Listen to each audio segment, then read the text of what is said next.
Southern Ontario. We just finished up a clinic here and it was really great. 6 days of teaching.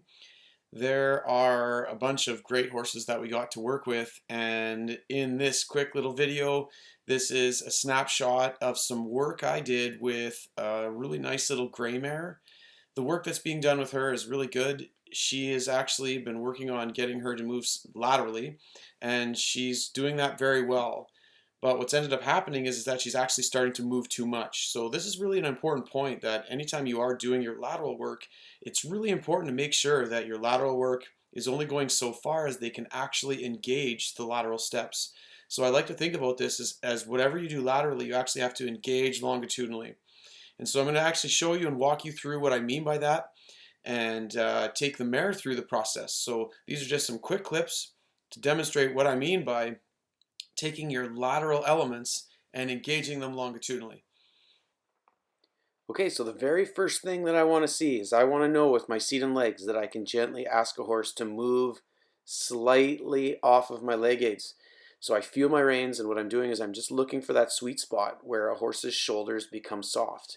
You can feel that when the reins become light. So I want to have a gentle contact and sense where that spot is. So you can see right there where all of a sudden her neck and her head get really relaxed, and then you feel a softness in the reins, and that's what affirms to you that the shoulders have become straight.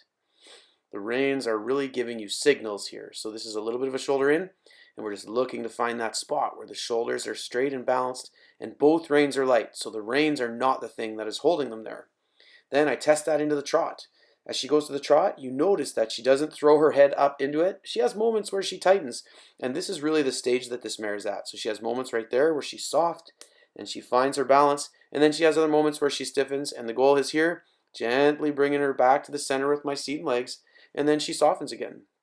So the walk was okay, the trot is doing well, and this is another little clip of the trot where she's trying to find that balance. You see moments where she pops up, and I don't take a hold with my hands. I allow the horses the time to find their head position, but I continue to straighten them with my seat and legs. So I'm looking for those sweet spots where the reins are light and the shoulders are straight. And then slowly we start working towards directing the body a little bit more.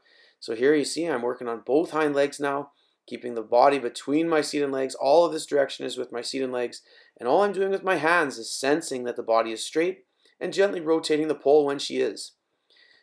So here again, just moving her side to side. This is a little bit of half pass, and then as I brought her here, see as she moves forward, she starts to tighten. She actually got worried a little bit right here in the corner, and you can see that tension. That's a tension worry right there.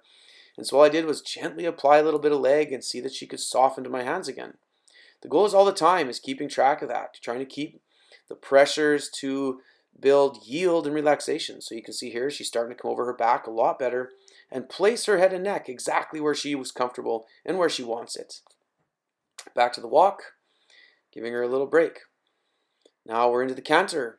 So trying to see that same balance. You notice in the canter she's a little bit tighter in her back because it's just not quite as comfortable for her. So I keep a low hand position. My seat is forward, my chest is out of her way, trying to find that balance point. And you see as she canters, she gets a little bit softer and a little bit softer.